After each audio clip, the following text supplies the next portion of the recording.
Whew. Another week, another episode of Ahsoka. And boy, was this one definitely very good. You always get the funny feeling that Thrawn anticipated Ahsoka coming, and that was very good to see. It's definitely the old Thrawn brilliance. The other thing is, I think, the fact that more Elizabeth questioning the logic of his strategy. But in reality, it all became clear towards the end of the episode. I think the other thing that was quite good was Lord Balin and the fact of Ahsoka, Sabine, and Ezra's reunion, and the fact that, not just throughout the course of the episode, we actually learn the fact that people that Ezra has lived with are nomadic. Their homes are literally mobile homes, and they travel around in these homes from place to place. Quite slowly, but they're not exact. And they usually, I think this is generally the fact due to their behaviour, as they carve into a rock, and their homes definitely seem to resemble their shell. The other thing I think that's very interesting to see was the fact that Shin seems to be very ambitious, and Balin knows that, but he also warns about the fact that over-eagerness and impatience towards victory will lead to defeat, as a final piece of advice. And also for a fact that Thrawn's eventual plan literally was he would lose the battle, but in reality, it would win him the war. It's a very clever use of strategy, and it's probably something that's very much a Thrawn move. He would lose a battle, but at the same time, that battle cost Ahsoka and company time, which in turn allowed him to gain time in loading up for, well, his run to the next galaxy with all the supplies and everything else he brought with him. It bought him those few minutes or hours that would allow him to load up, which is a classic Thrawn move. He traded everything for time. Classic. The other thing I think was the fact of another space battle and the fact that Thrawn laid out a minefield, knowing the behaviour of the whales, knowing for the fact that the whales wouldn't put up with the mines and therefore would retreat, forcing either maybe the fact of taking Ahsoka out in the process or forcing her down into the planet itself. And then once she cleared the minefield, he sent out fighters to get them.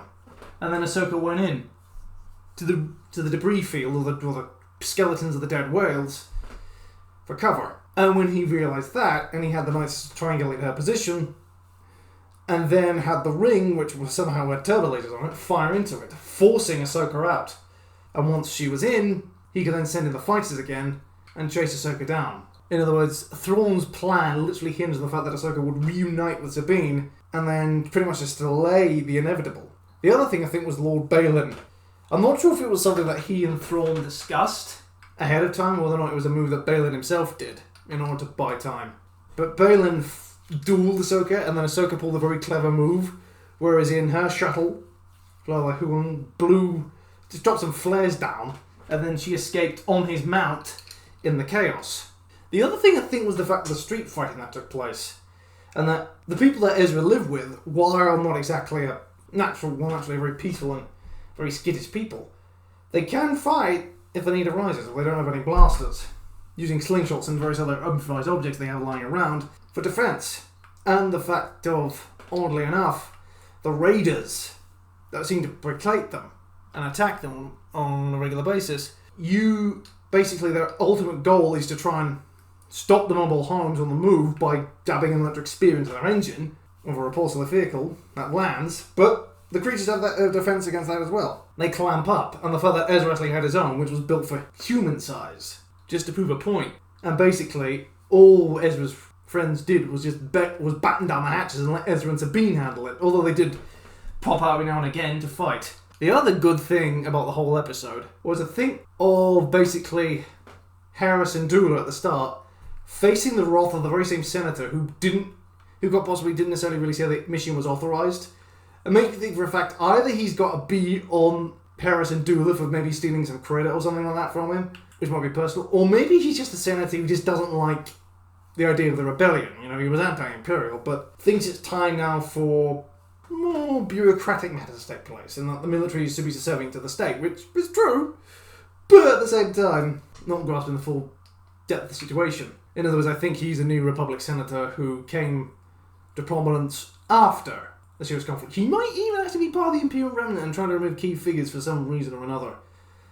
It's unclear where the First Order fits yet, but we do know for a fact there's at least several factions. But beyond that, it just goes on and on. The best moment, I think, throughout the whole episode was, oddly enough, the Ahsoka, Sabine, and Ezra reunion. Those three, I think, just meeting up again. They're all once again united, ready to head for home. And the fact that Ezra doesn't need a lightsaber anymore, he uses the Force in his battles, just proves the fact he's reached a new level of understanding. And also that, quite possibly, the planet itself could be interesting lore. I suppose also for a fact, once Thrawn knew the fact he had bought enough time, he ordered them off. Especially when Ahsoka arrived, because eliminating Ezra and Sabine would have been a nice idea, but that wasn't his ultimate objective. His objective was to buy time. And finally, I think just the fact that C-3PO actually appeared in this episode. C-3PO made a cameo, well, not so much a cameo, it was a guesting role. That was very nice to see, just to prove a point. Say the fact that Senator Organa authorised the whole mission, when in reality Leia probably didn't authorise the mission immediately. And of course the Senator, who's probably trying to get Hera out of the way for some political scheme of his, objected to the fact they hadn't submitted by a droid. And of course Chopper got all offended. And everything else, that was brilliant. I think what they've done in this episode thus far has been very good. I mean, we're getting close to the epic conclusion. Well, I hope it's an epic conclusion, and I hope for a fact it's going to be good again.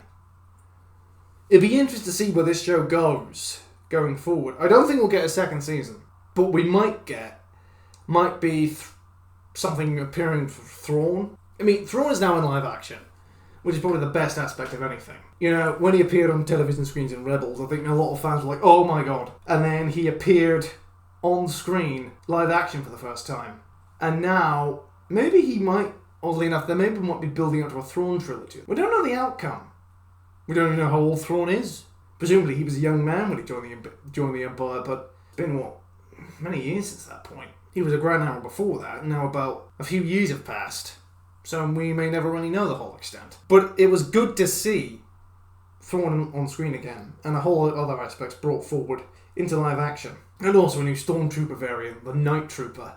There's only one of them at the moment, and he's the commander of Thrawn's personal bodyguard, or Thrawn's Stormtroopers. And of course the fact that the Stormtrooper armour itself, oddly enough, is a bit more of a hodgepodge than I thought. Because one of the Stormtroopers in the battle actually had a bluish chest plate rather than white. Usually Stormtrooper armour's stark white. But outside of that, I mean, this episode has probably been brilliant. Best yet? Maybe not, but definitely there. Just the fact that, and the length is up there as well. There's more action building up, so they're making a longer episode. Build up to the conclusion. I don't know. I mean, Shin's character, I think, had some degree of potential about it. And if properly developed, she could have been an interesting secondary character in another piece of media. Maybe it all fits. Like, why is she so ambitious?